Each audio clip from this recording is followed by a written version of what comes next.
তো চলো এবার আমরা বাম পাশে থাকা আমের নিচের ছবিগুলোকে এক এক করে গণনা করে তারপর ডান পাশে থাকা তার সমান সংখ্যক বস্তুর ছবির সাথে দাগ টেনে মিল করি। তো চলো বন্ধুরা গণনা শুরু করা যাক। প্রথমেই আমরা গণনা করে দেখব এখানে কয়টি পাতা রয়েছে। তো চলো গণনা করি। 1 2 3 4। হ্যাঁ, এখানে 4টি পাতা রয়েছে। এবার তোমার হাতের ডান পাশে একেবারে উপরে থাকা কলার সংখ্যা গণনা করে দেখো তো বন্ধুরা এখানে কয়টি কলা রয়েছে। চলো আমরা একসাথে গণনা করি।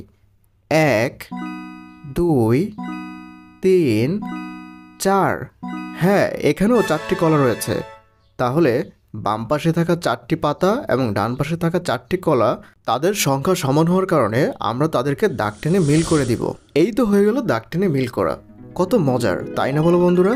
তো চলো তাহলে এবার নিচের ছবিগুলোকেও গণনা করে আমরা তাদের সমান সংখ্যক বস্তুর ছবির সাথে দাগ টেনে মিল করি। পাতার ঠিক নিচে আমরা একটি ফুটবল দেখতে পাচ্ছি। বলো তো বন্ধুরা এখানে কয়টি ফুটবল রয়েছে? হ্যাঁ, তুমি একদমই ঠিক বলেছ, এখানে একটি ফুটবল রয়েছে।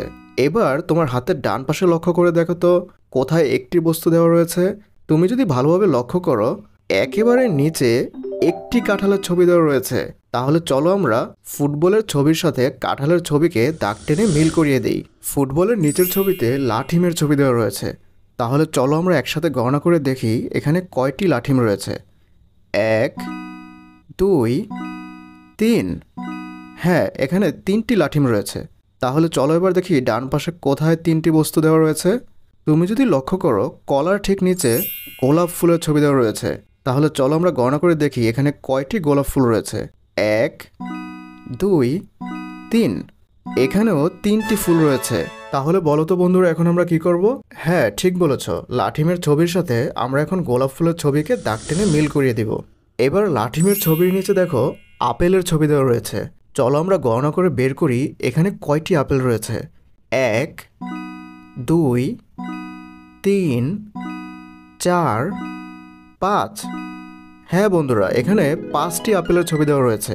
এবার তোমার হাতের ডান পাশে খুঁজে দেখো তো কোথায় 5টি বস্তুর ছবি দেওয়া রয়েছে। হ্যাঁ, তুমি একদম ঠিকই বলেছ, কলমের ছবি মনে হয় 5টি রয়েছে।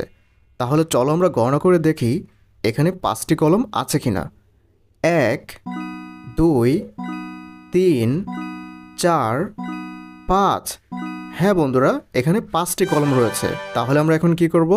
5টি আপেলের ছবির সাথে আমরা এখন 5টি কলমের ছবিকে দাগ টেনে মিল করিয়ে দিব।